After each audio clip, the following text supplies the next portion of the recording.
This is man's standing or human responsibility. We're in paragraph 4 of chapter 4. So we'll make that. We're going to try to do 4 and 5 tonight to get that on through. The previous paragraphs, we've been dealing with sort of the fundamentals of human responsibility and what mankind's responsibility in the world. We discovered through the Ramchal's work here in the way of God, Derech Hashem, that mankind has been put on this earth with a sort of a dichotomy of ideas. He's created with a positive and negative force. He's created with a soul that is very spiritual and lofty. He's created with a body that's very debased and animalistic.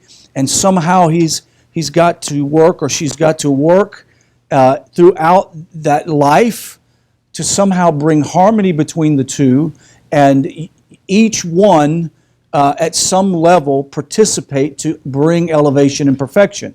And we discovered that ultimate perfection doesn't come until death. The death of that person, and the body loses the animalistic nature. And at some point in Olam Haba, the world to come, we will be reunited with our body, in which absolute perfection will take place. In chapter 4, paragraph 4, it says, God's design, however, is very deep, and He arranged things so that even though man must be immersed in the physical, he is able to perfection through the worldly activities and physical world itself. And it is precisely through these entities a pure and lofty state is attained. Now, since I had an extra week to sort of contemplate this text, because we are redoing paragraph 4, I begin to ask myself, why would Hashem put us in these precarious situations in which it would be so easy for the animal nature to almost destroy the neshama, destroy the soul? And I think of people, for example, who have developed OCD and anxiety and depression. How do they deal with that and it not affect them spiritually? And I went through and began to read some information. Rabbi Nachman of Brislov doesn't tell us to get rid of those things. He doesn't tell them, because what does people tell a person with OCD or anxiety? What do they tell them? Just get rid of it. Relax. Quit being so anxious. Don't be so depressed, right? They tell them all those things. But you and I know that is not the answer. Right? Now, there are some cognitive therapy out there that says, well, let's exercise and relive what makes you anxious, etc., etc. But that really doesn't help. So they try to medicate you, right? Rabbi Nachman says to in essence, switch it, reframe it. Here's the idea. I have OCD, and I like everything with labels facing out. Right? That's my own little thing. And it is not in control of me. I'm in control of it. And sometimes if I'm not paying attention, I'll just do it out of habit. But a person who's obsessed with those kinds of things, whatever it is, OCD or anxiety, Rabbi Nachman says that Hashem gave you that. He gave you that. He gave you that level of anxiety. He gave you that level of OCD for a purpose. And the purpose is for your elevation. It's for your perfection. You go, well, how in the world could Rabbi Nachman say that my OCD or my anxiety is for my perfection? When he says switch it or turn it around, what he's meaning is, with all of the energy that I spend obsessing about a thought, about a situation, about a person, about an event, if I would take that same energy and convert it into doing a mitzvah, or convert it into study or meditating on a lofty thing, the things of God, to think of a bit of Torah, even if you could only read one sentence of Torah, but if you could switch that obsession, that anxiety on that, then that is the reason why Hashem gave it to you. He gave you that because He knows that if you can begin to switch, that you will perfect your soul to the highest level. This is what it means when it says that it is precisely through these things that a person attains a pure and lofty state. So you become anxious not about negative things, but you become anxious about positive things. Anxious about serving Hashem with gladness. Anxious about wanting to do something that is a great mitzvah, to serve Hashem. And when you do that, you begin to reverse the whole effect of it. And so the idea is despite the fact that we are bound to this material world, it is from the first of our souls, it is this whole binding that we have, that God arranged things so that we can bring ourselves up to another level. Continues on by saying this, it is therefore His very lowliness that elevates Him, and when He transformed darkness into light and the deathly shadows into sparkling brilliance, He personally earns for Himself unparalleled excellence and glory. It's explained to us that we don't receive the glory here, and that the glory is in the world to come. There are people, we understand, that receive great honor and glory here in this earth, right? But they won't receive that same honor in the world to come. And we understand from the previous paragraphs that the reward far outweighs any of the suffering that we have in this world. And that we understood from the previous paragraphs also that the more struggle that an individual has in this earth, the greater the reward. The less struggle, the less reward. So you think about yourself, about other people, and we often hear this question, why is there so much suffering? Why does one suffer more than the other? It's not because God is trying to punish another person. The suffering is simply because He knows this is what you need, because He wants to grant you a greater reward in the world to come. That's the reason why you suffer. Now, I mentioned this the other day. It's easy to get into the mode that says, I'm suffering because I'm not close to Hashem. I'm suffering because Hashem's punishing me. For some reason I've done something, and maybe some great sin, and I have to pay for it. But if we take the Ramchal's lesson, Rabbi Moshe Chaim Luzzatto, and he's talking about the way to God, the way for us to come closer to God, he says, is when we finally realize that our struggle in our human existence and material world, the greater the struggle, the greater the reward. Now, the person that has no struggle, they go through their life and they do good and everything good happens for them, their reward is already going to be set for them. It's just going to be what it is. So, at some level, we can have rest and emunah when we say that everything is by the hand of Hashem. And if everything is by the hand of Hashem, it says even the smallest thread in our molecules have been designed by the Creator. And if you and I suffer with anxiety, depression, OCD, or whatever it may be, and it's part of the thing that seems to be affecting us spiritually, we need to sit back and take a breath and realize, whoa, hold on. This is by the hand of God. He intends for me to take this and use it as to my advantage, not as a disadvantage. Why would the Creator love His creation so much that He puts you on this earth to make you be disadvantaged? It's cruel. The Creator is not here to bring you discomfort and disadvantage. He obviously knows that whatever you have been given in your life is for your good and for goodness to come out of it. Continue on. This is the result of the fact that God arranged and circumscribed the ways in which men would make use of the world and its creatures according to their intended purpose. When man abides by the limits and arrangements and intentions ordained by the Creator, notice this, then the mundane activities themselves become the act of perfection. I've heard people explain to me when they're going through a particular difficult time in their life, and we've all probably been there when you don't feel like getting out of bed. You don't want to get up and move. You feel paralyzed by your existence. And you would think, wow, this is so difficult. And you do somehow manage to muster the strength to get out of bed and to wash your hands, to say a prayer, and you even struggle to go through that. What the Ramchal is saying is that you've taken this mundane, very difficult thing and elevate it to the highest level.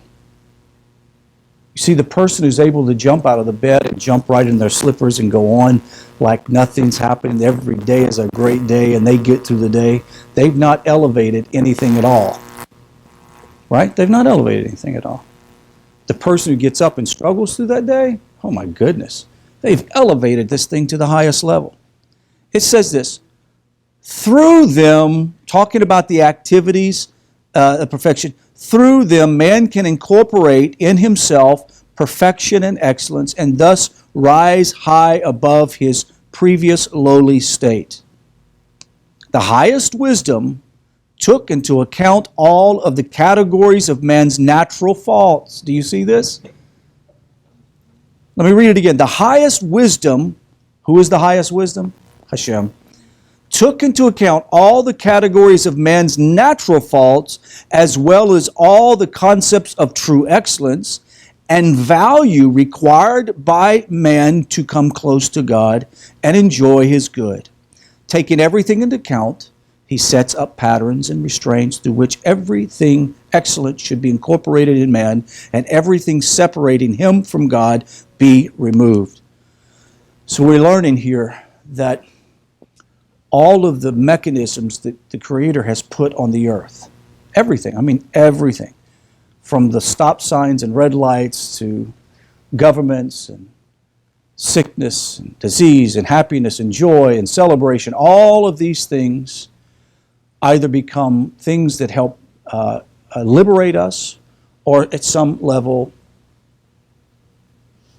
restrain us. And they're timed in perfect precision that the restraint comes at the right time, the liberty comes at the right time. And then on top of that, there are the laws of nature and the laws of Torah. The laws of nature restrain us from doing things that would destroy us. And we follow those laws without any contemplation at all. And mainly because it's not someone told us, we've learned that the laws of nature exist and that if you try to violate it, you'll get hurt. Fire burns. Water can drown you. Height, long distance, can destroy you. It's not the fall that hurts, it's the sudden stop, right?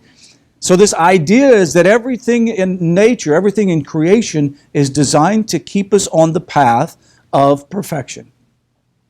If we can harness all of those things to include the Torah law, we discover that this becomes now the instrument of our perfection.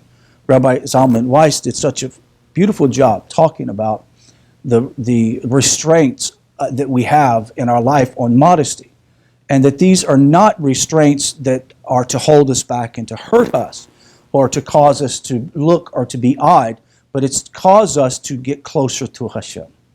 And that is an incredible thing. Everything that God has put within the Torah are instruments for us to become closer to Him. I love the text in Kedoshim, this week's Torah portion. God says, "Be holy, for I am God, I am holy." You think, how in the world am I to be holy like Him? It's impossible. Absolutely impossible. What did He mean by that? What He means by that is something very profoundly simple. And that is, I've given you the vehicle and all the tools to do it. You do that, and you will be holy. There's a thought that it comes from the sages of blessed memory that says that when Israel celebrates Pesach, that Hashem is made holy through it. And you go, what? How could they help Hashem, make Him holy? It says that He gathers them at every Pesach, and every family is peered down from Shemaim, from the angels of heaven. And He shows them, look, remembering this every year, the day that I took them out of Egypt. And it says that their remembrance of the exodus of Egypt helps to increase God's holiness. What does that mean? It doesn't mean that we're making him more holy, because we know that we can't add to, one of the 13 principles of faith says that we can't add to Hashem's glory or divinity, right? What does it mean? What it means is when we do these things, we make our Abba stronger in our lives. So if we want to be holy, we extol the holiness of Hashem through our actions. See, our holiness, and we've learned this as well, that our holiness is not found or bound in God making us holy. It's about us elevating ourselves in our actions and how we conduct our lives in the physical world. Our holiness is not brought about because we're holy toward God, right? Our holiness comes when we're holy toward each other. The way we dress, the way we conduct ourselves, the way we speak, all of those acts of righteousness develops holiness in our life, which also elevates the Creator and brings him praise. It says, if it were not for the decrees that man must die, these deeds would allow the soul to strengthen itself and dispel the body's darkness to such an extent that the soul would be able to completely enlighten and purify the body until the soul and the body together would be elevated to nearness to God. What in the world did he just say? He said, if God didn't put these restraints, if he didn't give you these limitations, whatever it may be, I mean, it could be simple struggles of life, it could be, mental health issues, whatever it may be. But why does God put these constraints in? Because if he didn't, your soul would so perfect your body that it would completely expel the animalistic nature. And you would think, well, isn't that what should happen? Right? Well, the problem is we were not created for physicality. We're not created to master physicality. We're created to master ourselves, and we use physicality to do that. It is in the world to come that when that world to come is vanquished from all evil, there is no evil, there is no negative yetzer hara, there's no negative force in that world, then we can have a full access to perfection. But full access to perfection can never be found in this side, because the yetzer hara or evil power exists still. It says, because of the degree, however, this cannot be done in a single stage. The soul still strengthens itself through these observances, and the body is potentially enlightened, even though its enlightenment cannot be immediately realized. What man, therefore, earns during his current non-ideal state after Adam's sin is a potential state of perfection at the proper time. This potential is realized. So the idea is our whole life functions within parameters for the sole purpose of perfection. So the next time that you start going through some very difficult times and struggles, shake yourself and go, oh, whoa, hold on. I'm not going through this because it's going to destroy me. It's going to perfect me. It's a totally different mindset. It's emunah, right? It's complete faith in God. I know that this is for good. Let's go to paragraph 5. These patterns and restraints are God's commandments. They include both positive commands and prohibitions. The purpose of each command is either to allow man to earn and to incorporate himself on a particular level of true excellence, or to remove an area of deficiency and darkness. This accomplishment through doing what the commandments require and violating what they forbid. So the Ramchal is saying that the patterns and constraints that are found in the Torah, what is known as positive and negative commands. You understand the concept, positive and negative commands. I like to use a metaphor or analogy to help us to understand. In essence, what the Ramchal is saying is, just as there is a process, for example, if you're building something, in the process of building, you're cutting materials, you're discarding some materials, you're adding materials in, and the whole process of taking away materials and adding materials in, you're going to have a finished product, which will be a building. For example, you see construction all the time. For example, right here down the road on Wilson, they just are building low-income housing, and you saw the big pond that they built out, the retention pond that they built. They had to actually remove earth before they can begin to build on top of the earth. And then they have to come move other earth where they're going to be put. It's like this whole process of taking away and adding to. Well, the commandments, the positive and negative commandments that we have in our life, the things that we do, either to restrain ourselves or to do as mitzvahs, is that tearing down or removal process and building up process. So it's very important. And that's why we ask ourselves, why is this important? I don't understand why this is so important. Why does it matter to God? To be honest with you, none of the things that all the commandments, put it this way, all the commandments God gave us doesn't do anything for God. It does everything to get us closer to Him. And He's given us this vehicle to get very close to Him. The only thing that limits us is our ability to have emunah, trust in God or faith in God, to say, I'm going to do that even though I don't understand it. Could you imagine having a construction team, contractor, come to build your house, and then while you're not there go, I don't know why we actually have to have this in there. All right? It's just sort of like how typical guys build furniture, right? We don't read the instructions and we put it together like we think it should be put together. And then at the end you go like, what's this piece for, right? So, you don't want that. But at the same time, the Creator has given us all the tools. He's given us all the instructions. They're called the Torah. It is in the Torah that He gives us every tool that we need to build up perfection. The quicker that we realize, hold on, I have a constraint here, not because God is trying to stop me from enjoying my life. I have a constraint because if I don't do this, at the end of my life, I will not have achieved closeness to Hashem like I really could achieve. So, we go on. It says, the nature and details of each individual command, however, is based on all aspects of man's true nature and character, as well as that of necessary perfection. Each thing then has its conditions and limits as required for man's attaining its perfection. So he says, the nature and details of each individual commandment, however, are based on all aspects of man's nature. Why are the commandments written the way they are? Because God knows how we're made. He knows our thought process. I have been amazed. I've been talking to a therapist that is a rabbi in Israel that's going to start doing some videos on family and family therapy, etc., on NETIV. And he has this whole idea of Torah perspective of psychotherapy and therapy. And I'm like, didn't know there was such a thing.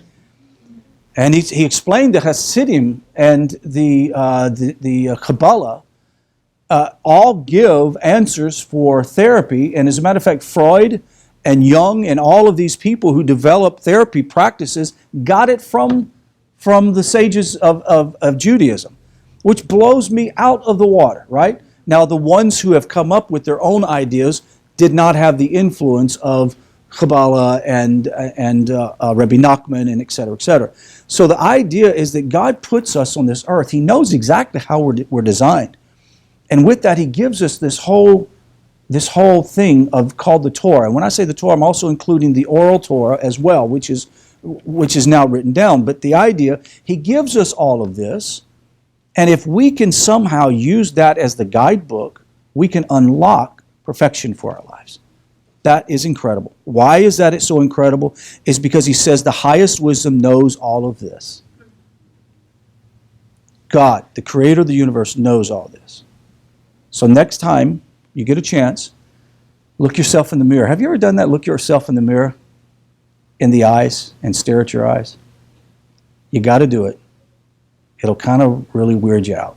And the reason why, to look yourself square in the eyes for about 5 minutes, it says that something will snap and you will realize you are seeing you for who you are and not what you think you are. And with that being said, the Creator Almighty knows what we're made of and knows why we need these things. Look, there are Torah laws that when I read them, I think, what's the point? I don't get it. Why would it? And that's why I know it's divine, because if a human would have come up with them, they'd have come up with some other stuff that would make sense, right?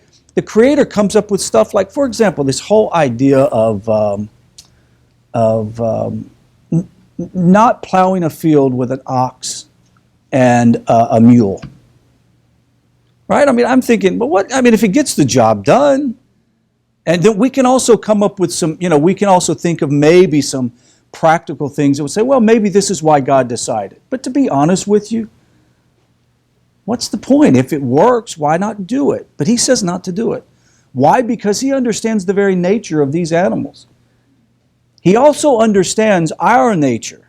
And he understands that if we don't learn this principle about taking and yoking things unequally, we will not realize that our own lives, that we will yoke ourselves unequally to someone else where it's not appropriate. He teaches us these things, and if we don't know the Torah, we'll never reach those levels of perfection. It says, God therefore took everything into account, including everything necessary in the commandments of the Torah. It is thus written in Devarim 6:24, God commanded us to follow all these rules that he may grant us good. He gave us all these rules that he may grant us good. I was thinking of this today, especially after, getting the news that Sheva wants to add our lectures on. And I'm thinking, what brought that on? I mean, how is it that all these things happen? And listen, my life has not become more simple, okay? I still have the same issues that I always have. Stuff that you struggle through. But all of a sudden, it seems that door after door is opening where God's goodness is coming in. And I can only contribute it to one thing, because in essence, there hasn't been much changed in my life in 30 some odd years, except for one thing.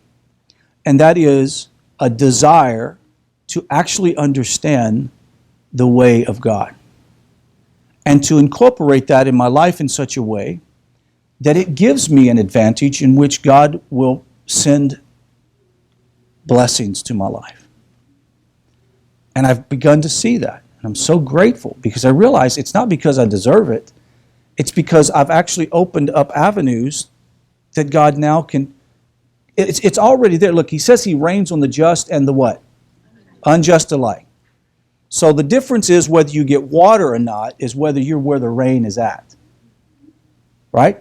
And somehow it's following after God, keeping the Torah that is applicable to yourself, making yourself obligated to understand it when it's not applicable to you, at least understand it, puts you in a place to where you unblock the avenues of incredible blessings from the Creator.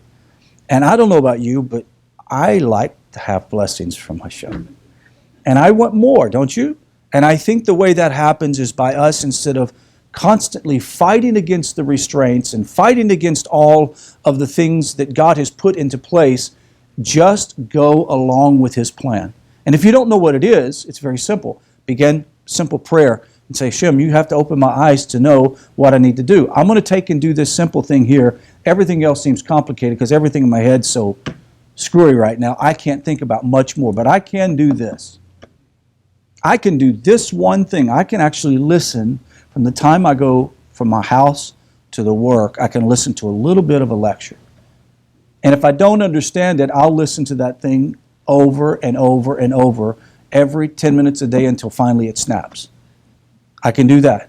And instead of having my mind full of my anxious thoughts, I want to then have my mind full of thoughts of Hashem and the Creator and His Torah. And the only way that I know how to do it is replace a little bit of time. Because listen, we cannot get rid of the things that God gave us. Okay, now I'm going to say the last thing in closing. All of your deficiency and faults are a gift from God. It's a gift from God. It's not coming from me, because I'm going to tell you right now, when I think about that, it's scary. But the reason why I've discovered it's a gift of God, not because I've said it, but because the Torah says it, Not because I said it, because the sages of blessed memory, the Ramchal, Rabbi Moshe Hamlazato, Rabbi Nachman, all these great minds of Torah discovered in their life. And some of these people didn't live past 30 years old. Some of these people struggled to have children, struggled with sickness and disease. Look at David Amelech. Look at Joseph, who's thrown in prison, exiled by his brothers. God only knows what happened to him when he was taken by the Arabs to Egypt. Rejection, abuse, accusations. David Amelech was chased after and tried to be killed from the time he was a young man all the way up to the time of his death. You realize that when he was born at 3 years old, everybody in the family thought he was a mamzer, a bastard? Did you know that? Do you know why David Amelech was in the field when the prophet came? Because his daddy didn't want him to see him. Because he wasn't sure if that was his son. Did you know that? And you think, that is when the Ramchal says that excellence is born out of the lowliness of human life. David Amelech served in the field. They said he was sent in the field with the sheep at 3 years old, where there are lions, tigers, and bears. And from that day forward, he fought for his life. Every inch of life he fought for. And you read those 77 Psalms that he penned himself. Not all the Psalms are penned by him, but 77 Psalms are penned by his hand. And you're listening to the soul of a man who perfected himself through his struggle. If you think perfection comes without a struggle, you're lying to yourself. Every athlete will tell you that you're never going to reach the height of your excellence in sports without beating your body to pieces. An excellent academic level does not come through a lazy mind or a couch potato.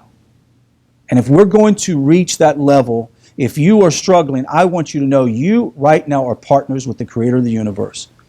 And you need to thank Hashem for the struggles that you have. Thank Him for the times that you get up and you can't even put one foot in front of the other mentally, but you somehow manage to break through that and do a kind act to for someone. You manage to get through it and somehow control your thoughts and don't destroy somebody's life from it. That, my friend, will bring perfection. That concludes the class. We'll go now for questions and answers.